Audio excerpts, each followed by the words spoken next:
She served her country. She left a store with lumber. Minutes later, 3 federal agents demanded she prove her citizenship, and she was handcuffed in a scorching Lowe's parking lot, all of it captured on camera. The security footage begins at 14:15:37 on a bright, hot afternoon. The thermometer on nearby displays reads roughly 102 deg. The wide-angle shot shows a routine suburban parking lot. Cars, shopping carts, a couple of customers loading trunks. Then 3 figures in tactical vests move into frame. Agent Hayes, badge 7294, Agent Morton, badge 6103, and Agent Lynn, badge 5831. They approach Dr. Natasha Reeves, a decorated U.S. Army veteran and Bronze Star recipient, dressed plainly and carrying pieces of lumber. The footage is clinical and unblinking. It records what would become the decisive record in a case that traveled from indignity to a $7.6 million jury verdict. Security camera images, bystander phone videos, store cameras, and later body-worn camera recordings show much of the encounter in real time. Natasha does not flee. She does not raise her voice. According to the record, she asks the agents for their reason. She invokes the Fourth Amendment. She records the interaction herself and puts her attorney on speaker. That calm, recorded insistence on rights is what she and her counsel later pointed to as central to what unfolded next. If this is your first visit, subscribe for more investigations like this. The agents, according to the footage and audio, form a containment posture.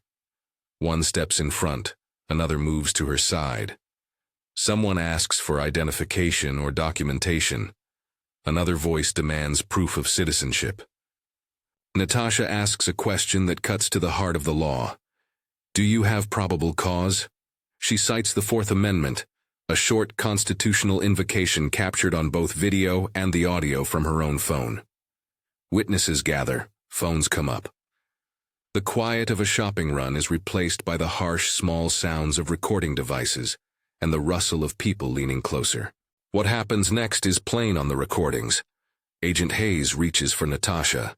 The body-worn footage and cell phone video show Hayes grabbing her arm and putting handcuffs on her before any articulate probable cause is given on camera. Natasha repeatedly says she is a veteran, and she tells the agents she is documenting the stop. Phone audio records her dialing her attorney, Diana Velasquez of the Texas Civil Rights Project, and placing the call on speaker so the agents can hear. Someone radios a supervisor. Minutes after the handcuffing, the supervisor, identified at trial as Supervisor Thornton, orders Natasha's release. But the release does not erase what occurred.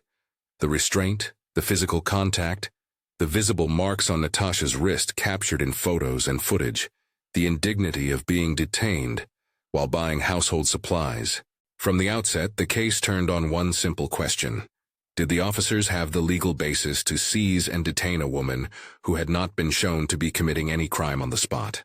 The footage, objective, time-stamped, and corroborated by multiple sources, became the central piece of evidence as Natasha, represented by the Texas Civil Rights Project with support from the ACLU and veterans groups, pursued a civil rights lawsuit alleging unlawful seizure, excessive force, racial profiling, and selective enforcement. The complaint that Velasquez filed did not rely on conjecture. It leaned on what was visible and what was absent. There was no recorded probable cause before the detention. The demand for proof of citizenship was lodged in a public parking lot where Natasha was neither attempting to cross a border nor suspected of a crime, and the agent's own supervisory chain later ordered her release. In discovery, the plaintiffs obtained the security footage, multiple cell phone videos, store camera angles, and body-worn camera footage from the agents. Those materials showed the sequence again and again, frame by frame. Approach, request for documents, invocation of rights, call to counsel, the reach and the cuffs, the radio call upward, and the release minutes later. As the case moved forward, the government made early attempts to settle. Court records show offers of $50,000 and then $200,000. Those offers were transmitted and documented, and Natasha, with counsel, rejected them. The decision to refuse those settlement figures was not framed in the courtroom as purely financial. The record and testimony later revealed another motive, a principled stand for accountability, and a public record showing that a veteran could be detained without apparent legal justification. Velasquez made that point plainly in filings and in argument. The case was about individual redress and systemic accountability. When the city and federal lawyers failed to secure a settlement the plaintiffs found acceptable, the case went to trial. The San Antonio courtroom where the trial took place became the place where video evidence met live testimony. The footage that stunned onlookers in the parking lot now played on a large screen for jurors, who could watch the same sequence at normal speed, slowed down, and in close-up. The jury saw the three agents approach a woman carrying lumber. They saw her reach for her phone. They heard her ask for probable cause and invoke the Fourth Amendment. They watched Agent Hayes take hold of her arm and place handcuffs on her. And they heard the recorded radio traffic and the supervisor's order to release her minutes later. Natasha took the stand. She testified about her service in the U.S. Army, about the Bronze Star she had been awarded, and about the training she received, including intelligence training that emphasized documentation and calm under pressure. She described how, in the moment, she focused on preserving an accurate record. She recorded with her phone, she told the agents she was contacting her counsel, and she acted in a way she believed protected her legal rights. Her testimony was not dramatic, it was measured. That measured testimony, juxtaposed with video and audio that matched it, carried weight before the jury. Supervisor Thornton also testified. Under oath in the courtroom, he conceded what the tapes appeared to show. There was not an articulable probable cause basis for the seizure before the handcuffs were applied. That concession, coming from a supervisory figure called by the defense, crystallized a key legal element for the jury. The agent's authority to detain must be tied to a lawful basis, and that basis was not demonstrated before they physically restrained Natasha. The defense advanced familiar arguments in cases like this, that the agents acted in good faith, under a reasonable reading of the circumstances, that qualified immunity protected them from liability, and that split-second decisions on the street could not be second-guessed with perfect hindsight in the calmer light of a courtroom. The plaintiffs countered by pointing to training materials, internal communications produced in discovery, and the video itself, materials that, they argued, showed the officers' actions were not merely reasonable mistakes, but violations of Natasha's clearly established rights. The jury was instructed on those legal standards: probable cause versus reasonable suspicion, what constitutes a seizure, and the narrow circumstances in which qualified immunity might shield officers. Those instructions framed how the jurors weighed footage against testimony and policy documents against witness accounts. During closing arguments, the themes were stark and simple.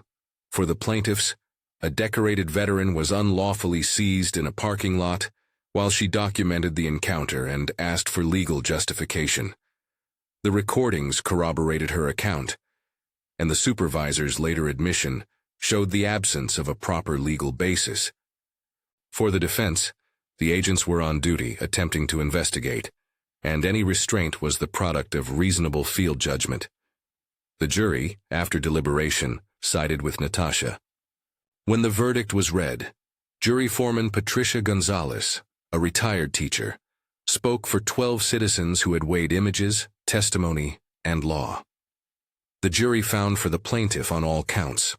They awarded damages totaling $7.6 million, $4.3 million in compensatory damages, and $3.3 million in punitive damages. The compensatory portion was meant to address the tangible and intangible harms Natasha suffered. The pain, the humiliation, the infringement on constitutional protections, while the punitive portion signaled that the jury found the conduct sufficiently wrongful to warrant punishment beyond compensatory relief. The courtroom reaction was controlled but unmistakable. For Natasha and her legal team, the verdict read as vindication.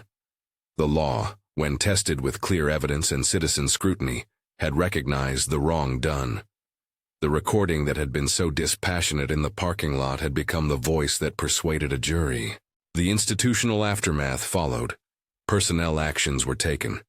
Agent Hayes was terminated, Agent Morton resigned, and Agent Lynn was reassigned, according to the records and statements that emerged publicly after the verdict. The agency announced, and later implemented, procedural changes and additional training focused on community interactions, documentation, and standards for detentions. Those changes were described in court filings and press releases as part of the remedial steps triggered, at least in part, by the litigation and the public attention it garnered. The case was adopted as training material in some quarters, its footage used to discuss best practices and the legal limits of enforcement actions in public spaces. Beyond personnel moves and training swaps, the courtroom victory had a direct civic consequence. Natasha used the public platform the case gave her to launch the Veterans' Rights Defense Fund, an initiative she announced to assist veterans who face similar encounters, and to support advocacy for clearer protections and oversight. The fund, she and her supporters said, aimed to help veterans understand their rights and to provide resources when those rights are challenged. The Texas Civil Rights Project, the ACLU, and allied veterans organizations publicized support and offered partnership in broader efforts to address profiling and to ensure that service members and veterans are treated with the dignity their service merits. The evidence that swayed jurors in this case was striking because it illustrated a contemporary truth. Documentation matters. Security cameras in the parking lot, the recordings taken on phones by bystanders, the store's internal cameras, and the agent's body-worn cameras produced a composite portrait of a single encounter. Where memories fragment and accounts diverge, synchronized footage can establish sequence and timing. Here, the footage showed both what the agents did and what they did not do. That absence, an absence of articulated probable cause before the seizure, proved pivotal. At the same time, the case highlighted a far broader civic tension. The paradox at the heart of the story was visceral. A Bronze Star recipient who served in conflicts overseas found herself subject to suspicion in a mundane American parking lot. That juxtaposition of service and suspicion became one of the case's most compelling moral contours. It raised questions not only about the individual officer's actions, but about patterns of enforcement, institutional discretion, and the implicit judgments that can color public encounters in diverse communities. Throughout the trial, the parties and witnesses were careful to anchor claims to evidence. Counsel did not invent agency motives. Witnesses testified to what they experienced, saw, and heard. The jury's role was narrow but powerful. Apply the law to the facts presented and decide whether constitutional violations occurred, and what remedy, if any, the plaintiff should receive. The $7.6 million verdict reflected the jury's conclusion, based on footage, testimony, and documentary proof, that the seizure and handcuffing were unlawful, and that the harm done warranted significant compensation and punishment. What does a verdict like this change? The immediate answers were evident.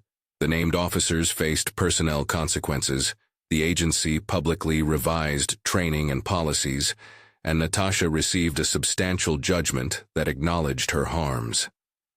The case also rippled outward into conversations about enforcement practices, about the role of documentation and accountability, and about how veterans, particularly veterans of color, are perceived and treated in ordinary civic spaces. Even with that verdict, not every problem is solved. Institutional change is often slow and uneven. Lawsuits can trigger reforms, but those reforms require monitoring, resources, and sustained pressure to become enduring practice.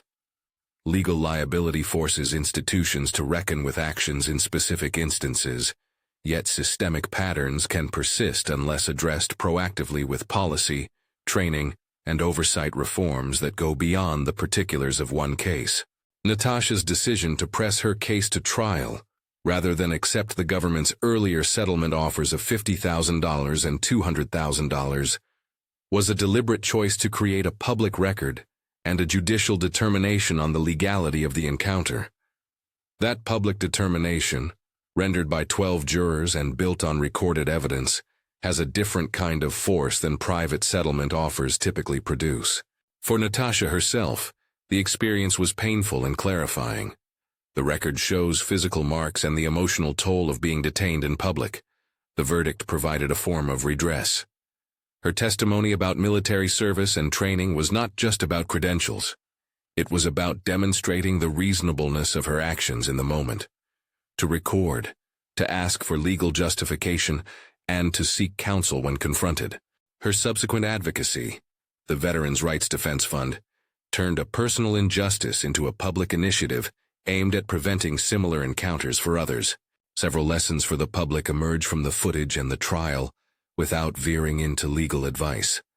First, documentation can transform an encounter from an isolated dispute into a matter of public record. Cameras and recordings, when lawfully obtained, can corroborate or contradict official narratives. Second, accountability mechanisms, the civil courts in this case, can provide remedies when constitutional rights are violated. Finally, institutional responses matter. Personnel changes and revised training were among the tangible consequences following the verdict, and those outcomes signal that litigation can motivate administrative change. Throughout, those who followed the case stressed restraint in commentary. Observers on both sides reminded the public that a verdict applies to the facts and record presented, and that courts do not answer every broader policy question in a single trial. Yet for many watching, fellow veterans, civil rights advocates, community leaders, the image of a decorated service member handcuffed in a parking lot before being released without cause was both shocking and galvanizing. It became a touchstone in conversations about racial profiling and selective enforcement, especially when the encounter appears to be triggered by a demand for proof of citizenship in a public, non-border context. After the verdict, public statements from Natasha, her counsel, and supporting organizations emphasized accountability and reform rather than vengeance. The Texas Civil Rights Project framed the victory as a vindication of constitutional protections and a warning about the perils of unchecked enforcement discretion. The ACLU praised the role of documentation and the jury's willingness to hold government actors to account. Veterans groups highlighted the discrepancy between how service members are honored in ceremonial contexts and how they can be treated in ordinary life, advocating for better training around interactions with veterans and diverse communities. The case also prompted internal review within the agency involved.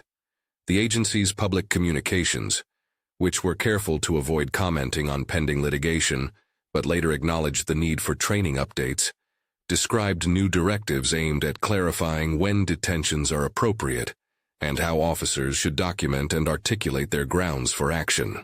Those policy modifications, reflected in filings and announcements, included more rigorous guidance on articulating probable cause and protocols for supervisory review during field interactions. Where the record supports such claims, the litigation served as a catalyst for procedural change. The story of the handcuffing in the Lowe's parking lot and the $7.6 million verdict that followed is, in one sense, a simple narrative arc.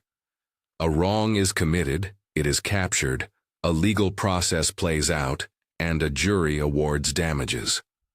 But the case also deepens into more complex questions about trust, power, and the nature of public accountability. Who gets believed when accounts conflict? How do institutions correct for patterns that may not be visible in a single encounter? And how can public policy and training reduce the chance that ordinary errands turn into confrontations that violate constitutional rights? Natasha's case also illustrated an important feature of modern accountability: the aggregation of evidence from multiple sources. No single camera or clip told the whole story. Instead, jurors and observers were able to piece together a coherent sequence. The store's security camera gave a wide angle.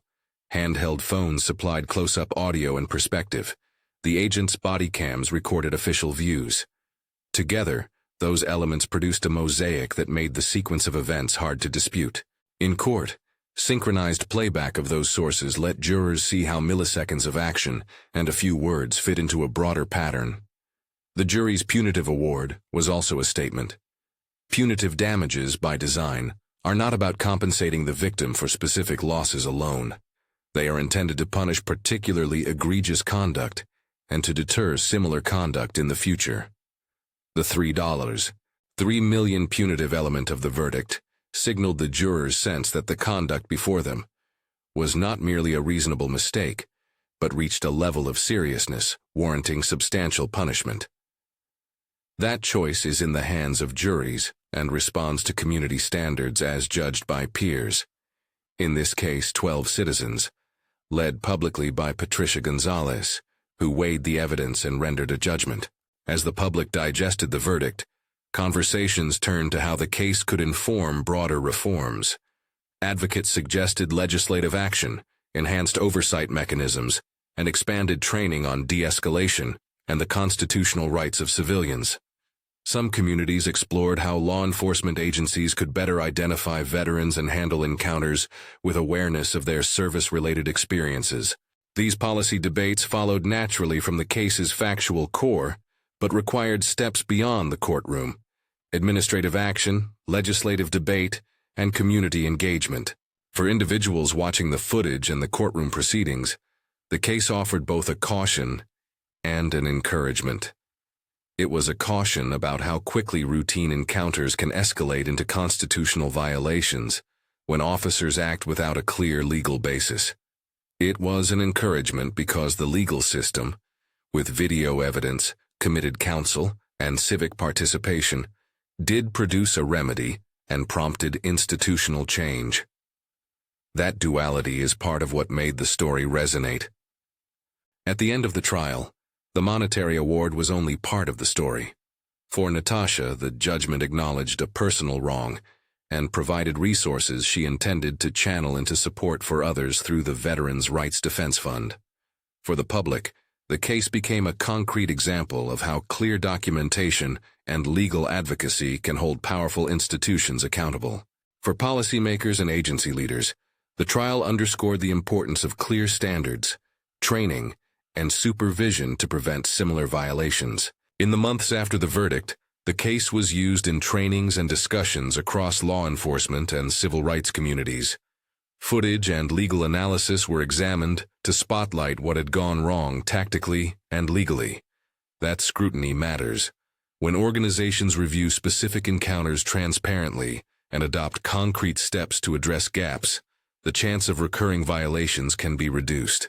The narrative leaves an open question about the pace and depth of change. Will the administrative reforms stick? And will training evolve in ways that translate to different choices on the street? Those are larger questions that the outcome of a single lawsuit can only begin to address. But the $6 million verdict, grounded in footage stamped at 14/15/37 on a 102-degree afternoon, and built on the testimony of a Bronze Star recipient who chose to record, to ask, and to litigate, became a moment of accountability in a system that often leaves citizens to wonder whether the law will protect them when it matters most. This story is not primarily about punitive outcomes or spectacle. It is about the everyday functioning of constitutional protections in public life, and about what happens when those protections are tested. It is about documentation, security cameras, store videos, body-worn cameras, and the recordings citizens can make, and about the civic machinery that can respond when those recordings expose a wrong. It is also about a paradox. A person who served the nation overseas, honored for bravery, encountering suspicion at home. The jury's verdict, the personnel changes, the policy revisions, and the creation of a veterans fund together trace one path from individual harm to public remedy. If this story matters to you, share it, and consider supporting organizations that defend civil rights. The images will remain: a parking lot timestamp, a veteran carrying wood, 3 badges, 7294-6103-5831, and the moment when a hand reached for a wrist. But beyond the image, the case leaves a harder-to-erase record, that when the law is tested against clear evidence, ordinary citizens can find recourse, and that accountability can be more than a slogan when cameras, counsel, and jurors apply the law to the facts.